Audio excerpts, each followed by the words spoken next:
আসসালামু আলাইকুম, কেমন আছেন সবাই? আজকের ভিডিওতে সবাইকে স্বাগতম। আপনারা যারা গতকালকে ভিডিও দেখছেন আমাকে অনেক ধরনের কমেন্টস করছেন, তারা সবাইকে স্বাগতম জানাচ্ছি আপনাদের কোয়েরি জানার জন্য। তো আপনাদের ভিসা চালু আছে নি, এই বিষয়টা নিয়ে কথা বলার আগে আমি আজকে যে বিষয়টি নিয়ে কথা বলব সেটি হচ্ছে যে সাধারণ ক্ষমার যে বিষয়টা 1 তারিখে যেই ঘোষণাটি দেওয়া হয়েছে, 1 তারিখ থেকে সাধারণ ক্ষমা করা হবে।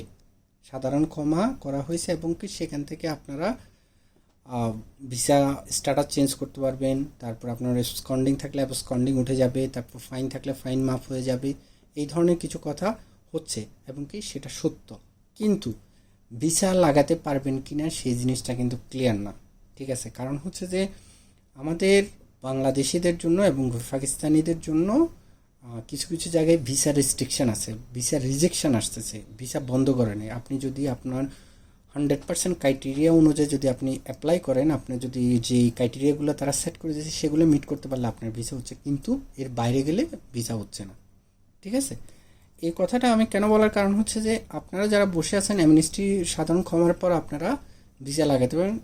এটা সবাই ভিসা চালু করতে পারে, নাও করতে পারে, বিষয়টা মাথায় রাখবেন।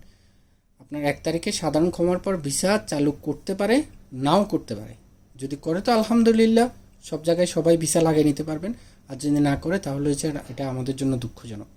আর অ্যামনেস্টির পরে সবচেয়ে যে বিপদটা আসতেছে সেটি হচ্ছে যে আপনার ধরপাকড় যেটাকে বলা হয়, আপনার মানুষ ধরে পাঠাই দেওয়া, ডিপোর্ট করা, সেই জিনিসটা সবচেয়ে বেশি হবে। এটার জন্য আমরা সবাই প্রিপেয়ার্ড থাকবো আশা করি। আর সেকেন্ড যে বিষয়টা সেটা হচ্ছে যে আপনারা যারা ফাইন মাপ করবেন, যদি কোনো ধরনের ভিসার হেল্প প্রয়োজন হয় অবশ্যই আমাদের সাথে কমিউনিকেট করবেন। আমরা চেষ্টা করব আপনাদেরকে সব বিষয়ে হেল্প করার। আর হচ্ছে যে এবার আসেন, আমি গতকালকের ভিডিওর এগেনস্টে কিছু কথা বলবো। সেটা হচ্ছে যে আমাকে সবচেয়ে বেশি কমেন্টস করা হয়েছে, ভাই ভিসা চালু আছে কিনা, ভিসা বন্ধ হয়েছে কিনা, আপনারা ভিসা করতে পারেন। জি ভাই, আমরা ভিসা করতে পারতেছি এবং কি আমরা করতে পারবো।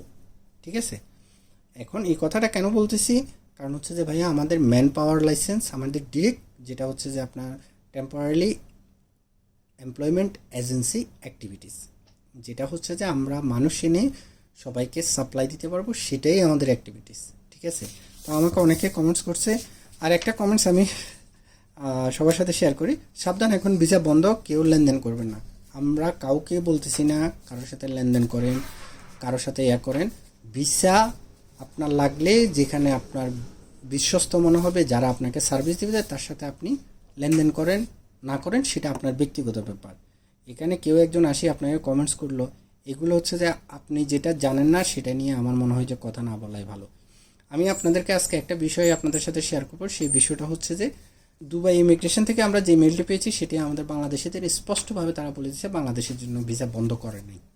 ঠিক আছে, এটাও আমি আপনাদের স্ক্রিনশট আকারে শেয়ার করে দেব। তো আজকে এই পর্যন্ত। আর আপনাদের কোনো কোয়ারি, কোনো ধরনের জানাশোনা, সব কিছুই যদি কোনো কিছু জানার থাকে অবশ্যই আমাদেরকে হোয়াটসঅ্যাপ করতে পারেন, অথবা আমাদেরকে ইমেল করতে পারেন, অথবা আমাদের এখানে কমেন্টস করতে পারেন এবং কি আপনার মতামত শেয়ার করতে পারেন। ধন্যবাদ সবাইকে, ভালো থাকবেন, সুস্থ থাকবেন, আসসালামু আলাইকুম।